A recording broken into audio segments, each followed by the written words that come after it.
population protection specialist there. Basically, I do anything and everything emergency response for the County of Los Angeles. If you know anything about the County of Los Angeles, we have a population of about 10 million people. The county is bigger than some states. So there is a lot of work to be done when it comes to things like CRCs or when it comes to responding to any type of emergency because we have tons of people. And these are things that we think that everyone will have to consider. We all come from different states, different local agencies, and population makes a difference, right? What kind of people do you have in your counties? What type of people do you have in your cities? What resources do you have? We have about 6 different professional sports teams in Los Angeles alone, and we have a massive amounts of arenas that we can have and set up CRCs. Where do you have? Well, do you have MOUs with anyone that you can set up your CRCs? So these are things that as we are going through, that maybe you can just start to think about and jot down the questions for yourself to see what information you want to take back to your counties and your states to see if there's questions that they haven't thought about. A lot of this stuff, as we know, when it comes to radiation, people don't want to deal with it. They don't want to plan for it because it scares them. No one wants to deal. So do you have a plan in place for CRCs? Do you already have this? Who will be manning it? Who will be working it?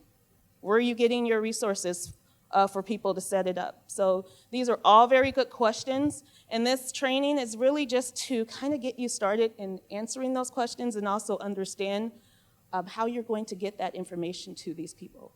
You know, we all work for public health or some kind of state agency. The people are there and they will come to work, but who's going to tell them what to do? If they've never picked up a 26-1, who's going to teach them how to use it?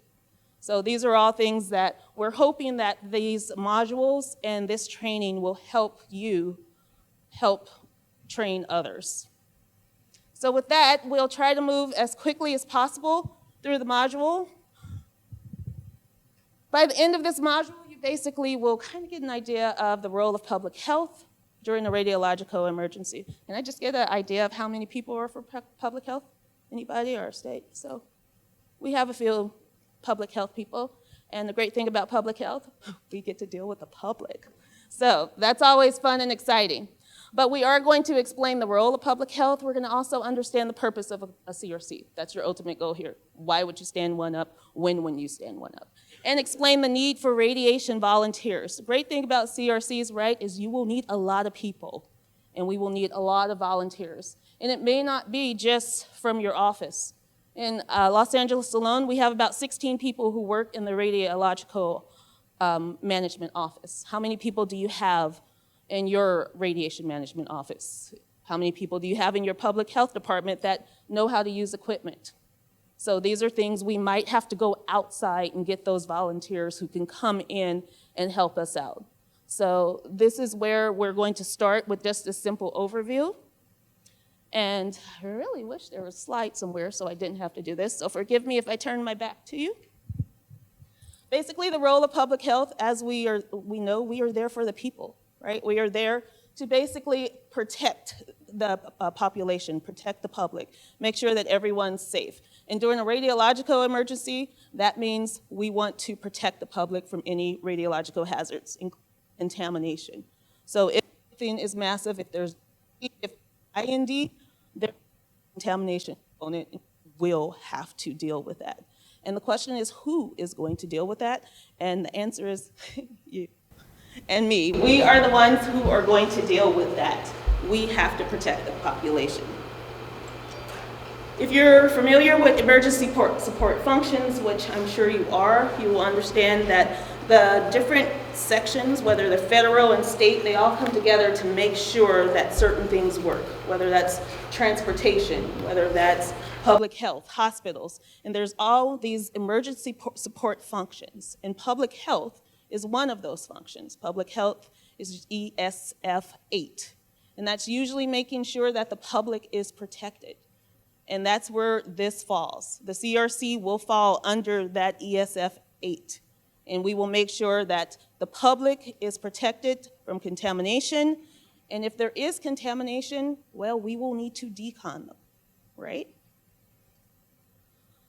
So within that ESF 8, there's also different type of support team roles that will take place, whether it's health impacts, also vulnerable populations. What are you going to do with the homeless? I don't know. Do you guys have homeless, or is it just us? I'm like, I don't know. I am almost convinced that all of the states they give your homeless a bus ticket or train ticket to California and say, here, it's sunny there. So just go here. And it's usually a one-way ticket, and we appreciate it. Thank you so much. But please take them back. We're really nice people, but it's a little too much now. So, but what will we do with those populations? How do you get homeless to a CRC? Or do you go there to them and take wipes and decon them? How do you get people who cannot walk to a CRC? How do you get people in nursing homes, people in mental homes? Do these people come to CRCs, or do you go to them? And then there's the fun part about animals. And you can have that conversation all day. Yes, sir. And how do you communicate with those homeless? And how do you communicate with those homeless? That is a question we were just talking about last night. How do you communicate? How do you get the word out? Messaging in an emergency response is everything, right? Well, how do we get the messaging out to them? We did notice that just about everyone has a cell phone these days, including homeless, but we can't guarantee that. So these are things that you will think about. And maybe you have things in place right now about how to get the outreach to your homeless. Or maybe this is something that you actually need to think about. But these are things that we will need to think about when we're talking about ESF 8. We will need to make sure that we can get information out to the public about where to go and when they should go. Because does everyone need to go to a community reception center? No, because that makes our jobs a lot harder, right? So only come if you think you've been in an impacted area or if you think that you've been contaminated. But what's really going to happen? Everyone's going to show up, yeah. There's no way that we're going to get around that. So we have to be ready for the worst, right? Which means we have to be ready for millions of people to show up and stand in line and be ready to take a shower, or the where we will. And we try not to use that term too much, but it is a term, where we will, is who we will be dealing with when it comes to CRCs. The Nuclear Radiological Index Incident Annex, that's where it talks about the public health component, and that's where it talks about the locals. Anytime if you've taken a lot of classes, we talk about INDs, or improvised nuclear devices, and everyone talks about the feds, right? The feds are coming to help. You have the RAP teams. They're getting there, the advisory team. Everyone's coming in with between 6 hours and 24 hours. Are those people doing the decon? Are those people setting up your CRCs? I mean, they are going to be great, and they're going to provide you a lot of information, that's for sure. But when it comes to CRCs and when it comes to providing decontamination services for your local public, that is all us. That is all the locals in the state. So you are going to be the ones that are responsible. And so it always, the age-old saying is, an incident begins and ends locally, right? So this part is all you. It's all us. So we will be responsible for making sure that the public has been decontaminated, or making sure that they have a place to go, making sure that they receive the proper information if they feel they have been contaminated. And that will be the most important. These are just examples of why we need CRCs.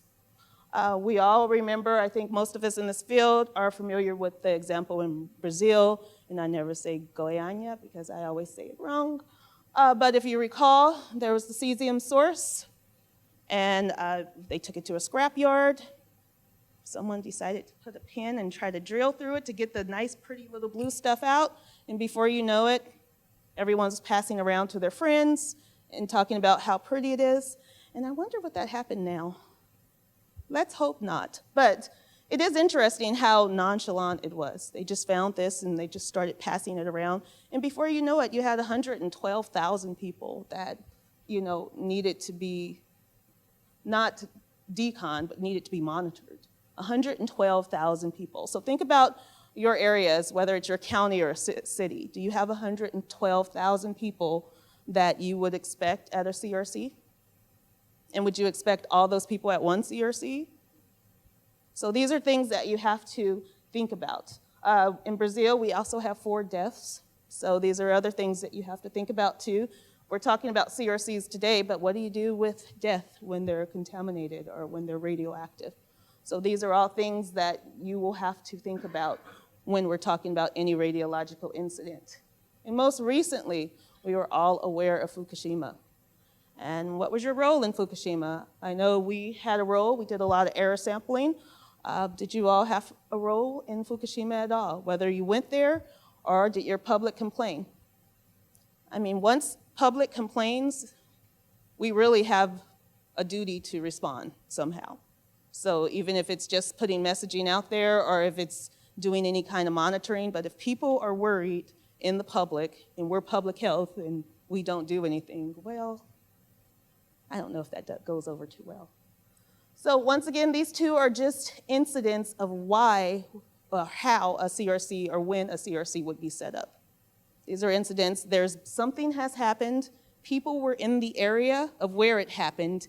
These people may or may not have come in contact with radiation. They may or may not be contaminated. So what should they do? How do we get the message out to them to come to this location, to come to this CRC, to be monitored? So these are just, once again, incidents that might prompt a CRC setup. What are CRCs? They're basically large-scale monitoring of sites where we can monitor individuals.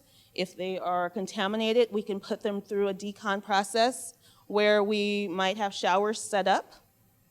And we'll go over the process in detail in the next couple of modules.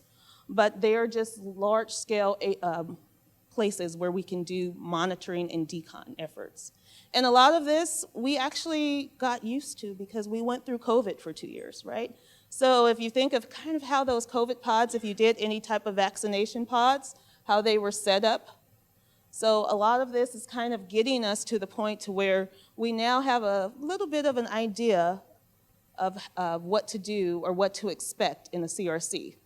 Of course, did we learn from COVID? Well, we're still trying to figure that out. So, and will CRCs be opened right away? Are we talking, we just had the IND and it's been 6 hours and now there's a CRC? Probably not. So they will take time because we first have to figure out where all the people are to stand it up. You know, we all work in public health, but will we be available? Will the area be available that we have an MOU with to set up the CRC? So that may take time. So these may not be available right after the incident. CRCs are located outside of the affected area. It probably doesn't do too much to have the CRC in the hot zone right next to, ground zero. That doesn't help us much. So we do want to locate it in an area where, people are not getting more radiation exposure. So we want to make sure that that is there. The basic services, of course, we want to screen people. That's our ultimate goal. We want to screen people for radioactive contamination. We also want to assist people with washing and decon. So we'll have areas there where they can go through a shower if they need to, if it's determined that they are indeed contaminated. Registering. So in Module 3, when we come up, we'll talk about the different options for registering. And you will find that when it comes to CRC, this is your most exciting station. And I say exciting because it's going to be hell. But this is the one that's going to definitely give you some trouble. So figuring out how to do it. And if you're not familiar with Lauren from the CDC, Lauren, wave your hand, say hi. Lauren back there is awesome, and she has set up so many different resources, and she'll talk about some of those that will help you with your CRC progress and registration especially. And finally, we're going to prioritize people for further care. Where do they go next? What happens after a CRC? Do they go home? Do they go to a Red Cross? Can they go back to their homes? So the CRC will give you a lot of information, but the first thing we have to do is figure out how to get people there, how to get that information to people and let them know where this CRC is. So this is just giving you a little idea just about the different roles in the CRCs, and Chris will go over the different stations in Module 3, but it's just giving you an idea of how many staff you might need. Each station will require a lot of staffing, so that's the most important. And this is where the volunteers come in. You can't have one person per station. You will need a lot more. And if any of you have done any type of exercises with community reception centers, you know how many people it takes to man the different areas. And finally, look, we made it to the summary page. Once again, we just wanted to give you, this is just the intro of what a CRC is and when we might set it up and how you, public health, will be involved in it. So we are public health, or we are the state and locals, and it is our duty. Remember, this is what it says. It is our duty to make sure that the public is safe, and we are the ones responsible for deconning the public. So this is the first of many of your presentations for this morning. Do we have any questions so far just about the intro? This was way too easy. Okay.